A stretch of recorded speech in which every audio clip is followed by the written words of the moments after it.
This is me, Tata Star. And this is me, Gunner. And today we are going to Try our chicken wings and fries. Yeah! So now we are going to try the freshly made fries. Yeah, this is made from real potatoes. Fresh potatoes. Freshly cut and then fried with no added preservatives.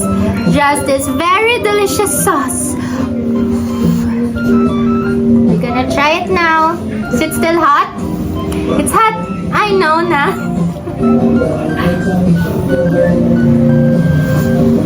Is it good? yes. And now we're going to try the Chicken wing. And this is in flavor Korean barbecue.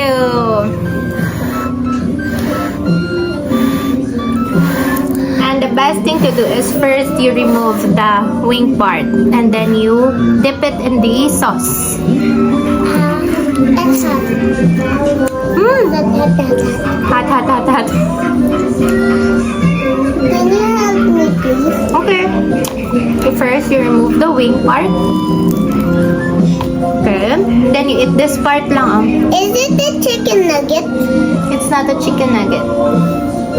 But next time we're gonna try chicken nugget. And then this one, what you need to do is, if you see the two bones right here, we're gonna remove that. You know? This is the best way to eat the chicken wing. You remove, you take the small bone, You know this then small... twist and pull. Whoa. And then do it on the other side with the other bone. You twist and pull. Oh, so now you can eat this without worrying about the bone. You like it? Is it good? Wow! It's hot. Twist and pull. Then on the other The part. bone is hot.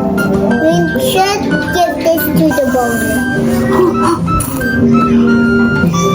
Dip it in the sauce. If you just like it like the lollipop. Let's do it together. You hold this, you hold it. Dip. Dip first, dip first. Dip and hot. I'm gonna dip and eat.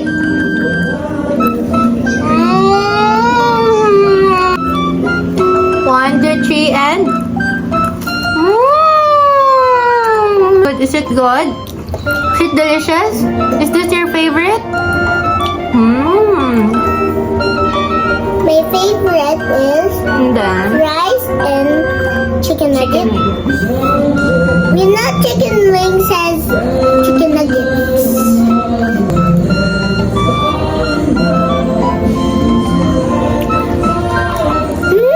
Delicious. Again.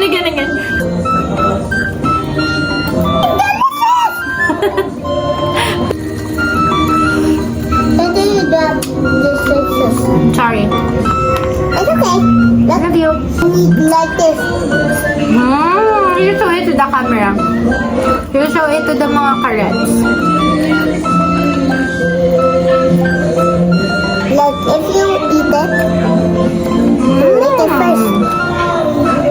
Delicious.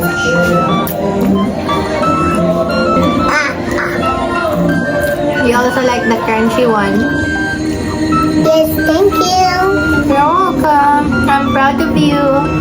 Why did people always say thank you in TikTok? Not this scary. Because it's kind and polite. Diba? What did Tata Star taught you, Gani? Always say please, thank you, you're welcome, and excuse me, diba? Yes. Very good.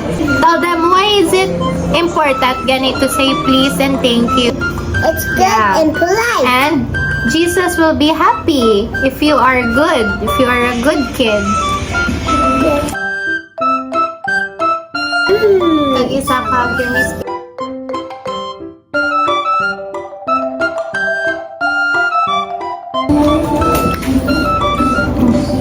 The chicken is cool na, it's not hot anymore. Oh, you bite. Holy forgot. Okay, it's time to say goodbye na to our vlog. Goodbye, everyone! Thank you for watching our vlog. Don't forget to Like